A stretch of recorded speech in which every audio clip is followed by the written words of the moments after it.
What's up, guys? Welcome back to the channel. So we've had a good bit to talk about lately when it comes to the MSI Claw and really the 8-inch and 7-inch models that are coming with the new Intel Lunar Lake chips.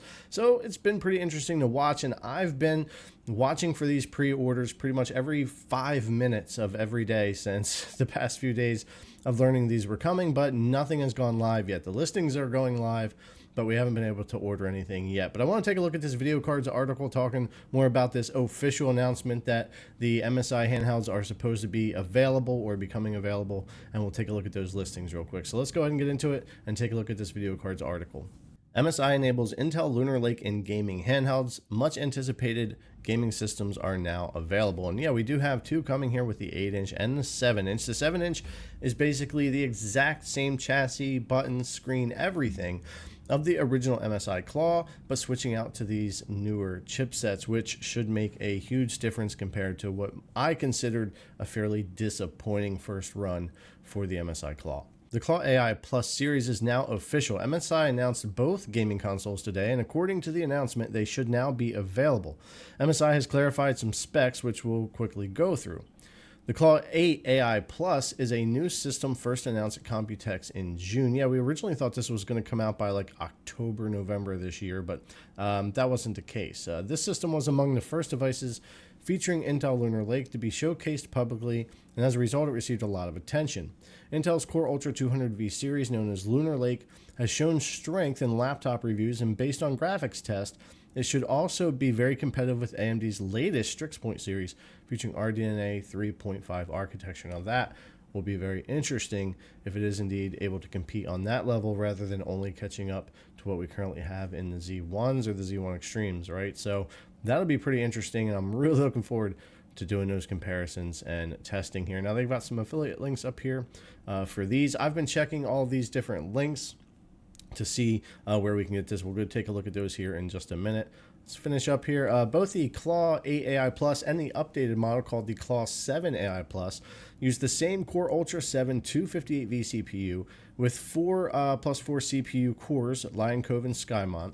Both models also feature ARC 140V graphics with 8 Xe2 cores and, as now confirmed, 32 gigabytes LPDDR5X 8533 memory. So what I really like about what they're doing here, and we'll talk more about this, is that this is more of a personal preference of the kind of size, weight, screen size, all of that you're interested in the handheld, but you should be looking at supposedly the exact same performance for the most part, give and take thermals and things like that in these. So that's really interesting how MSI is approaching that.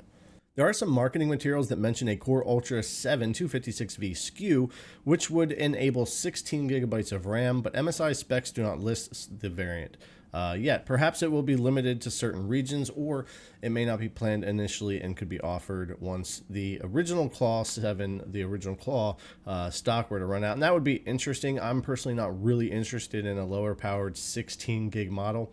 Even if you have the power, these days 16 gigabytes on these devices really isn't enough, and typically you want 16 gigabytes of system RAM alone as your minimum, and 6 to 8 gigs as a minimum for your VRAM, which is why 24 gigs is a great spot, or up to 32, to get you where you need to be. Unless you're running really easy to run things, you're not getting into a lot of multitasking. I've really started to shy away from these 16 gigabyte devices, and I hope all the companies are going to continue to go 24 and 32. All right, but continuing on, the Claw 8 AI Plus features an 8-inch screen with a 1920 by 1200 resolution, 120 Hz refresh rate, 100% sRGB color coverage, and up to 500 nits of brightness. We can now confirm it supports VRR, which is a big deal, especially on that display. So we're going to be getting a 1610 1200p 120 Hz VRR display on that 8-inch model, which sounds great. As listed in MSI specifications, by default, the Claw 8 AI Plus will be sold with 1 terabyte of storage, making it the first high-end handheld with 32 gigabytes of RAM and 1 terabyte storage by default. If the performance is good coming out of the gate for these Intel chips, and MSI has really worked out a lot of the initial kinks and bugs we had with the first Claw, which I think is what they kind of put that out there for, to do a lot of learning, man, we could be in for a really cool device here from Intel and see some real competition finally up against the stuff we love that's been coming from AMD. Moving on to the Claw 7 AI Plus, it retains the same chassis as the last generation model, but there are some minor changes. The screen's still 7-inch, 1080p, 120Hz, and VRR. What has changed is that it now includes 2 USB Type-C ports, Thunderbolt 4.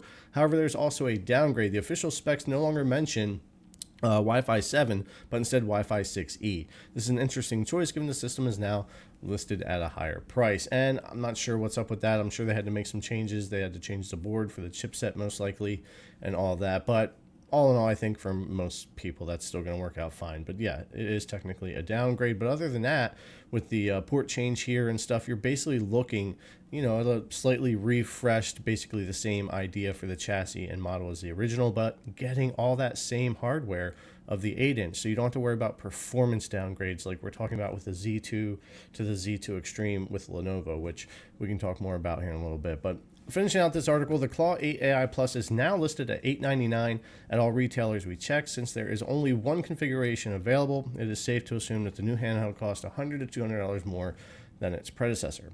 The Claw 7 AI Plus is listed at $799, which is the same price as the flagship model from the previous generation. It does not appear that any retailer has a product in stock at the moment. No, which is what I've been finding following this as well. And I think the 7 AI Plus is going to compete more directly with the Ally X, basically because of the design, the 16:9 screen, 1080p native, $799 price point. I think it's safe to assume that's a pretty good comparison, but as well, we'll have the 8-inch Claw here to go on. But something that I really do like that MSI seems to be doing here is giving you the same performance, the same chipset, the same RAM in these, just changing the storage and the chassis and the screen enough to lower the price. Now, I don't think $799 and $899 is a big enough price difference between the two. I do personally wish they could have gotten the 7-inch model down a little bit more to make a bigger difference there, because you're only talking these days now about $100 between the two. But that can still make a difference, and it still is competitive with the Ally X pricing of $799, which may be what they were thinking too. Plus, Intel can run a bit more expensive. I do feel like MSI is coming out with some fairly high-priced couple of models here when we talk about the mainstream market. I often say 300 to 600 is more the sweet spot in my opinion. But I am really excited to see what these can do. Now, going over to the listings, again, I've checked these and checked these and checked these, and I'll continue to do so because I want to get my order in wherever I can. But Best Buy has just been sold out since the listings went up. They never were on sale. I saw it happen. I was refreshing when these actually got listed the other day, and they've just been sold out since. And over on Amazon, they've just been temporarily out of stock ever since they were announced as well for both models here, the redesign of the original OG MSI and this one. You can get, let's see if they still have it here. Let me go up to their link just because it'll be quicker. Excalibur PC, you can still pre-order over here. Now, I almost did, and I've researched the company. I know they're on MSI's website. They're a US-based, out of California company. But this is going to be my last resort for if I have to order, mostly because Amazon and Best Buy, it's a lot easier for me to exchange or return or do any of that. I can go right down to the store here and handle a lot of that. So that's my preference, but Excalibur PC is another option. They're the only ones I've seen. You can actually add this to cart and pre-order it if you want to do that. As far as which one of these devices might be for you, if you are interested in getting a Claw, either upgrading from your original or jumping into Claw for the first time, I will say I loved the build quality and design of the original Claw. I think that's a great build. They really didn't need to change a lot. They made a couple of important changes with adding another USB-C port and that type of thing, but ultimately it's still going to be that chassis, and I think that's pretty good. And then you've got the 8-inch model, which of course is going to be a bit bigger, heavier, bigger battery and all that, but it's also going to last longer. It's going to be just a personal preference kind of a thing, because you're going to be looking at what should be, minus some variations, the same performance here. You're looking at the same hardware going into these things, which again, something I really like that MSI has done. I don't want them to necessarily bring it down and sell cheaper that way. I think this is a great way to look at it, but it may make the choice A little harder for some people knowing it's the same performance and then deciding between that $100 if they want to jump into the 8-inch model or the 7-inch model, a 16 by 10 screen or a 16 by 9 screen. Do you want a device that's inevitably going to be a little bit bigger and heavier, or one that's a little bit lighter and smaller? I know a lot of people that actually just prefer the smaller the device the better, and 7-inch all the way for them. If the performance is the same, they would jump right in. But I also know a lot of friends and people that it would have to be the bigger screen no matter what, the 8-inch there for that, regardless of weight and size and all of that. So, and battery life, of course, will be much better in the 8-inch with the 80 watt hour versus the 54.5. So, but anyway, just look through that and really think about if you're going to pre-order one of these, what you really prefer when it comes to the weight of a device, holding it, the size of the screen, and all of that. Because supposedly performance here shouldn't have to be part of our decision, and we'll see that as we get to test these out as well. But anyways, guys, thanks a lot for coming and check out the video. As always, I really appreciate it, and I'll see you in the next one.